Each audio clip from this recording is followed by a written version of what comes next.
جہاں پہ اس وقت تو ہے. عیش دوام تو منزل کو کہتے ہیں نا. تو جبرائیل آ کے بتا رہے ہیں کہ تیری منزل تیرا عیش دوام وہ منزل نہیں ہے، تیرا عیش دوام یہی مقام ہے جہاں پہ تو اس وقت ہے.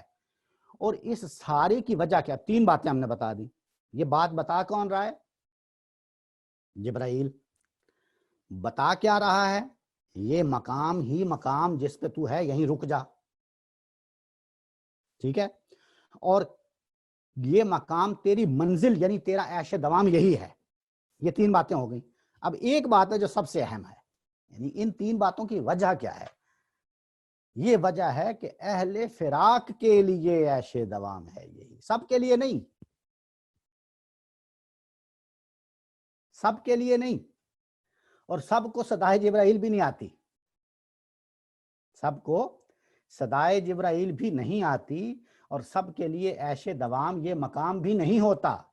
یہ کسی کسی کے لیے ہوتا ہے. اور وہ کسی کسی کون ہیں؟ جو اہل فراق ہیں. وہ اہل فراق کا کیا مطلب ہے؟ فراق کا ویسے تو مطلب آپ سمجھتے ہیں نا، فراق یعنی ہجر، بچھوڑا. لیکن یہاں پہ اہل فراق ایک اصطلاح کے طور پہ استعمال ہوا ہے. ہم نے اس کو ذرا سمجھ لیں. ہم نے یاد ہے کہ آپ کو پچھلی نشست میں غالباً اس نشست میں یا دوسری نشست میں،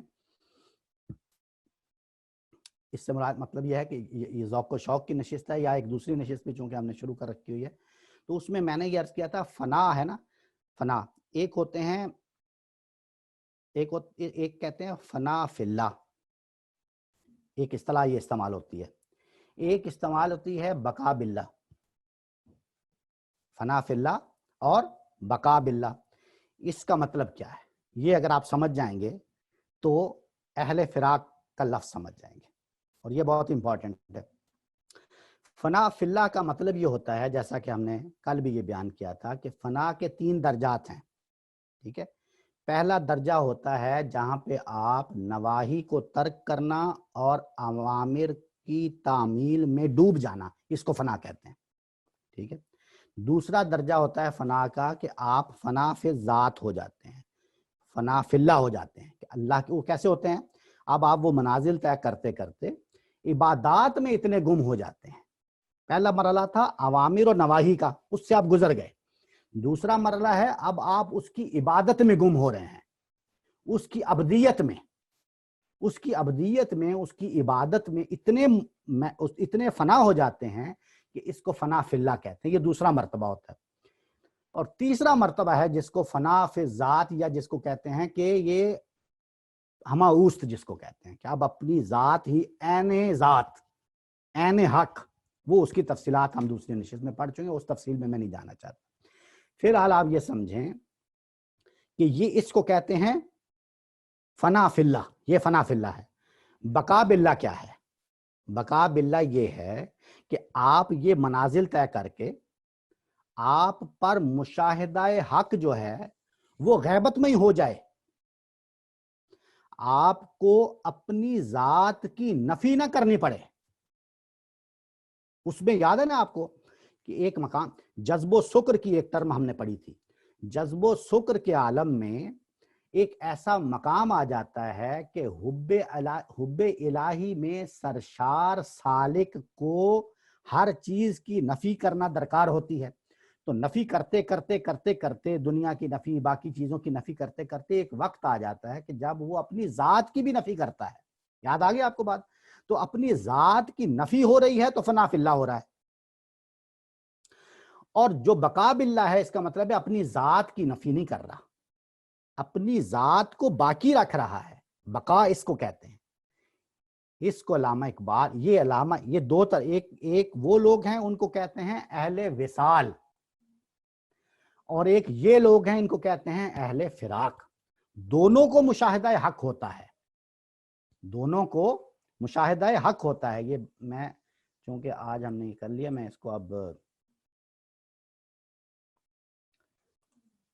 شیئر کر تاکہ آپ سوالات آپ کرنا چاہتے ہیں تو آپ کر لیجئے گا کسی وقت بھی. جو بات میں سمجھانا چاہ رہا ہوں، ایک ہے اصول فنا، ایک ہے اصول بقا، فنا فی اللہ اور بقا باللہ. اس کو آپ سمجھیں. یہ ساری بات کیوں سمجھا رہا ہوں؟ اس لیے کہ یہ جو اہل فراق کی ٹرم ہے نا، یہ کوئی عام ٹرم نہیں ہے. اس کو اچھی طرح سمجھ لیں. ایک دفعہ سمجھ لیں گے تو آگے کی ساری بات کو آپ کو بالکل واضح ہو جائے گی. تو اہل فراق وہ ہوتے ہیں تو جو فنا فی اللہ والے تھے وہ کیا کہلاتے ہیں؟ وہ کہلاتے ہیں، کیا کہلاتے ہیں جی؟ وہ ابھی میں نے بتایا اہل وصال. اور بقا باللہ والے کیا کہلاتے ہیں؟ اہل فراق. انہوں نے کیا کیا؟ انہوں نے اپنی خودی کو قائم رکھا، خودی کا ظہور ہوا، خودی کا قائم رکھ کے، اپنا مقام رکھ کے، اپنی ذات کو قائم رکھ کے اب مشاہدہ حق کیا غیب میں رہتے ہوئے. انہوں نے کیا کیا کہ اسی مشاہدہ حق کے لیے اپنی ذات کی نفی کر دی. یہ اور وصال ہو گیا، وصل ہو گیا. ان کے یہاں وصل نہیں ہو رہا، ان کے یہاں وصل نہیں ہے، لیکن مشاہدہ ہو، نتیجہ ایک ہی نکل رہا ہے وصل کے بغیر. یہ اب آپ کو سمجھ آ رہی کہ کیوں یہ اس لفظ کو یہاں استعمال کیا ہے؟ اہل فراق کے لیے عیش دوام ہے یہی.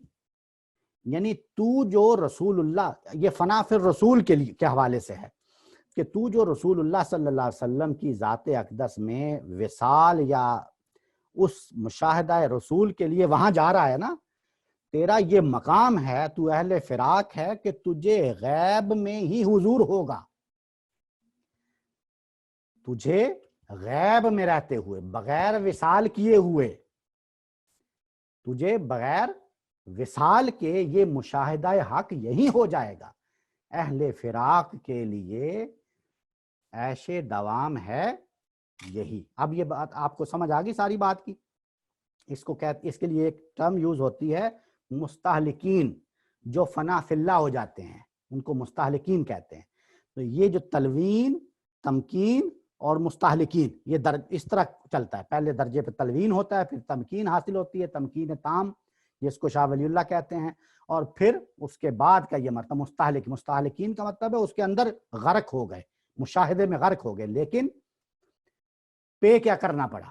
مشاہدے میں غرق ہو کر کیا چیز پے کرنا پڑی؟ اپنی ذات کی نفی کرنا پڑی. ذات کی نفی جو ہے، ذات کی نفی، یہ ہے اہل وصال کے لیے. اور ذات کو باقی رکھنا، بقا باللہ، یہ ہے اہل فراق کے لیے. بات آپ کو واضح ہو گئی ہوگی.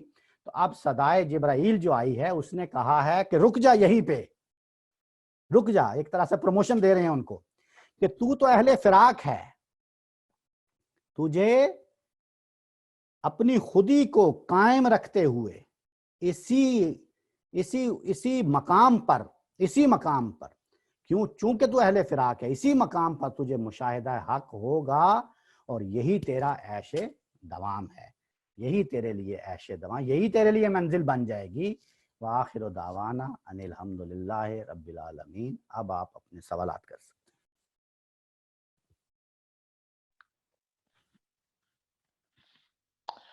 اچھا ملک صاحب، یہ کوہ عزم، یہ مطلب کہ میں نے تو پہلی دفعہ ہی سنا ہے، کبھی مدینہ بھی کئی دفعہ گئے ہیں، سنا نہیں. یہ ہٹ گیا، بہت ہٹ گیا کیا یہ؟